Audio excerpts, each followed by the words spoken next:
Mesdames, Messieurs, bonsoir. Dans l'actualité, le pont Wilson à Tours. Bientôt plus qu'une voie de circulation. Après les travaux du tram, les voitures ne pourront l'emprunter que dans le sens nord-sud. Contrairement à ce qui était prévu, les commerçants de la tranchée sont mécontents. 10 000 logements de plus d'ici à 2020. Ce sont les besoins en région centre selon l'INSEE. Dans les explications, l'augmentation du nombre de ménages. Et pas seulement en moyenne, on vit dans des espaces plus grands qu'auparavant. La mémoire des espèces végétales, pour que certaines d'entre elles ne tombent pas dans l'oubli, un verger conservatoire a été créé dans le Bourgueillois. Objectif, conserver un patrimoine local. Le pont Wilson à Tours, quel visage après les travaux du tram? Il devait initialement rouvrir dans les deux sens de circulation, ce qui avait d'ailleurs provoqué une certaine colère des écolos qui auraient bien vu à la place une piste cyclable. Sauf qu'entre-temps, le maire a initié une réflexion sur le sujet. Résultat, une voie de circulation supprimée. Seul un sens ouvert à la circulation automobile au final en nord-sud. Et voilà une nouvelle polémique, cette fois-ci du côté des commerçants de la tranchée. Brian Bock.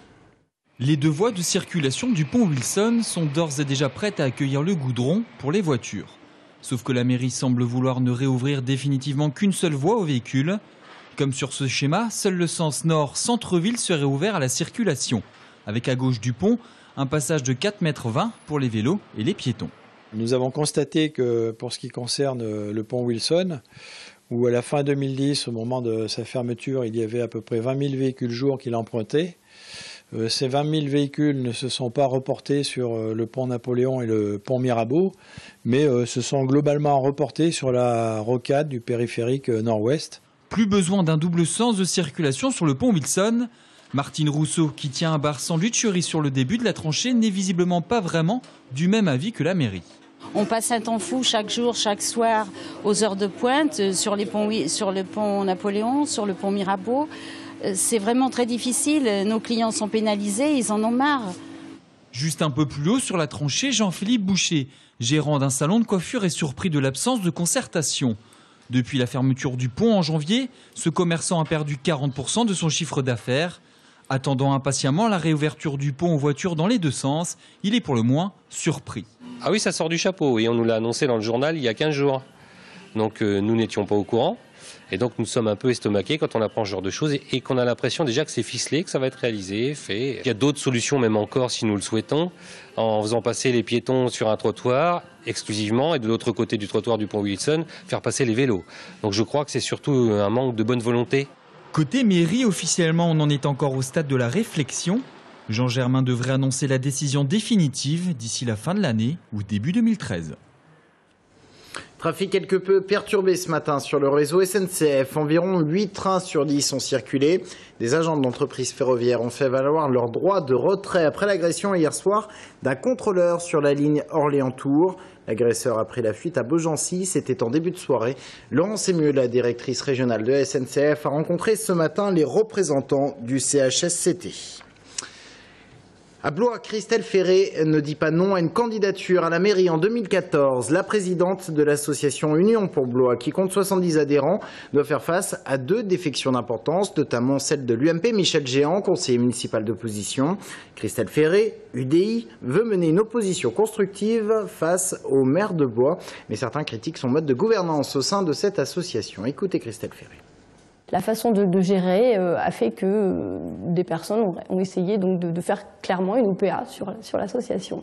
Tout le travail que l'on a fait aujourd'hui, on sent vraiment qu'il y a aussi une possibilité de se réunir pour faire effectivement une liste pour la ville de Blois. Je suis UDI, j'ai signé d'ailleurs le pacte fondateur avec Jean-Louis Borloo tout au début de la construction de ce parti. Donc de toute façon, l'UDI a aussi pour vocation d'avoir des alliances avec l'UMP. Donc l'objectif n'est pas de couper les ponts avec des personnes de l'UMP. Propos recueillis par Sabrina Meloult. On en vient à cette étude de l'INSEE sur les besoins de logements en région centre. 10 000 logements nouveaux d'ici à 2020. Voilà pour les besoins en région. Les explications, Jérôme Alain. Jusqu'en 2020, la région centre devrait gagner exactement 8 350 ménages par an, soit une augmentation de 0,7% chaque année. En 1999, l'Indre-et-Loire comptabilisait 231 400 ménages. À l'horizon 2020, il y aurait, selon l'INSEE, plus de 290 000 ménages. Cette hausse s'explique notamment par l'augmentation de la population du fait de l'arrivée de couples avec enfants, souvent actifs, ainsi que par l'installation de jeunes retraités. Et même si la croissance démographique régionale resterait inférieure à la moyenne nationale, le centre deviendrait cependant la région la plus dynamique du grand bassin parisien, devançant même l'Île-de-France. Autre phénomène en cause sur l'explication de l'augmentation du besoin d'habitat, les nouveaux arrivants locataires ou propriétaires résident dorénavant dans des logements de plus en plus grands. Ainsi, en 1990, un logement comptait 3,8 pièces en moyenne. En 2009, ce même chiffre s'élevait à 4,2 pièces. Les ménages sont aujourd'hui de plus en plus nombreux à s'installer loin des centres urbains pour disposer de plus en plus d'espace et à moindre coût. Selon une étude de l'INSEE datant de décembre 2010, la région Centre compterait 300 000 habitants de plus en 2040, d'où la nécessité de penser et de faire évoluer le parc de logement pour l'adapter aux mutations démographiques à venir.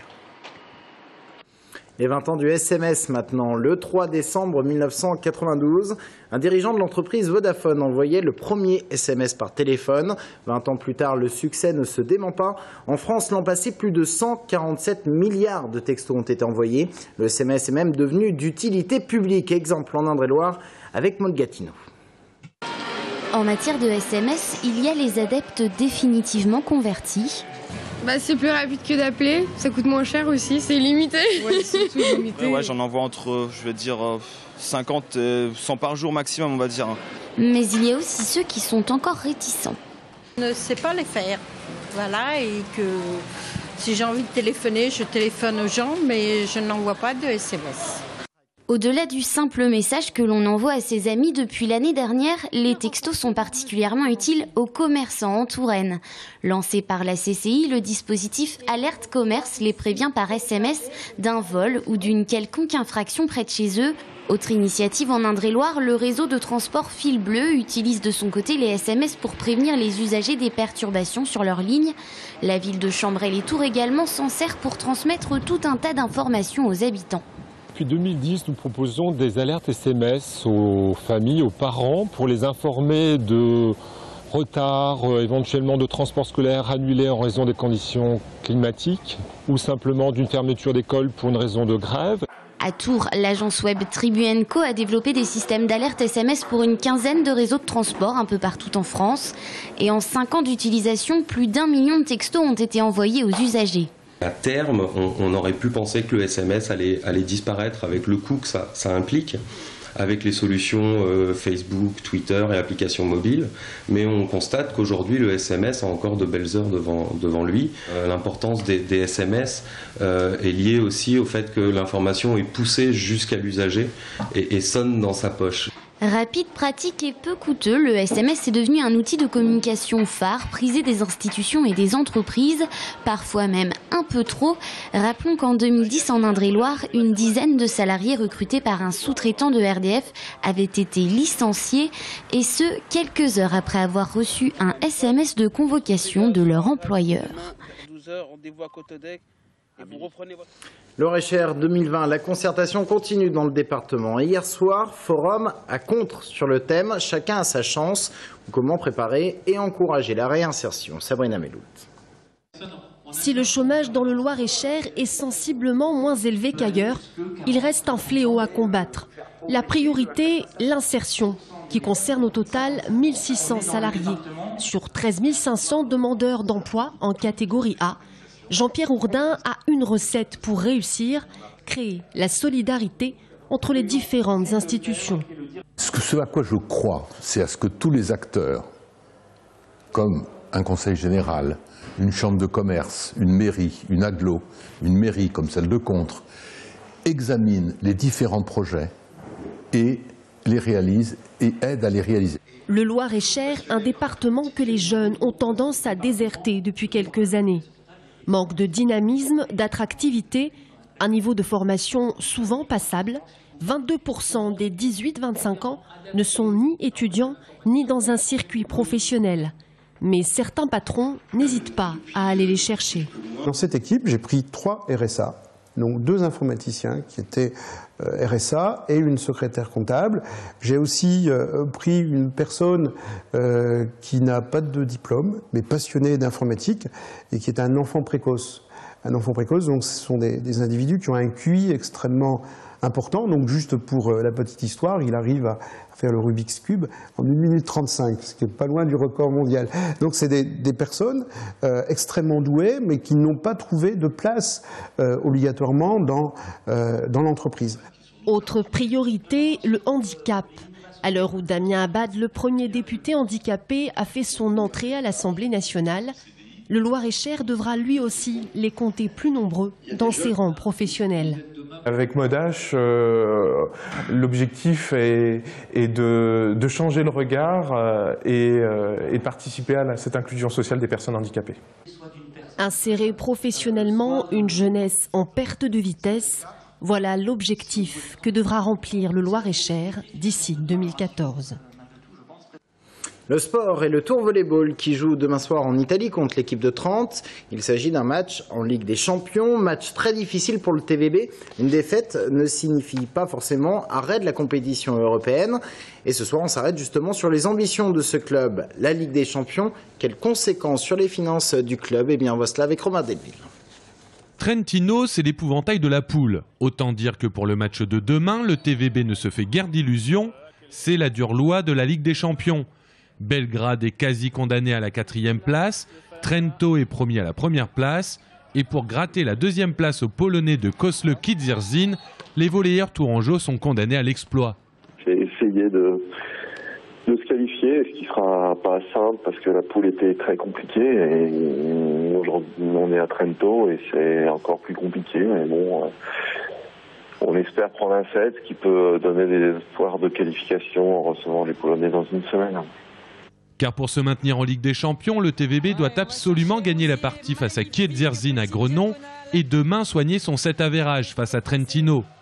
Et dans cette affaire, seul l'aspect sportif compte, puisque paradoxe du volley, cela coûte d'être dans l'élite européenne et cela coûte de passer à la télé. On paye un droit de participation et on paye aussi à ma chaîne sport 6 000 € pour avoir le droit d'être télévisé. Voilà, le volleyball reste encore pour la beauté du sport. Enfin, beaucoup de monde le sait parce qu'on en parle très peu, parce que on n'est pas fiers de ça, quoi. On est obligé de payer pour vivre. On est là. En cas de 3e place, possible et probable, le TVB serait reversé dans l'autre coupe européenne. Pour l'aspect sportif, ce serait moins palpitant. Pour l'aspect financier, le TVB espère surtout ne pas gérer un trop long déplacement. Les années, les décennies, les siècles passent et parfois des espèces végétales tombent dans l'oubli. C'est alors un patrimoine qui disparaît dans le Bourgueillois. On veut éviter cela à Benay. Un verger conservatoire a été créé cet été avec des premiers plants de vignes plantés et l'opération continue. Aujourd'hui, on a planté des arbres. Anaïs Michaud était sur place.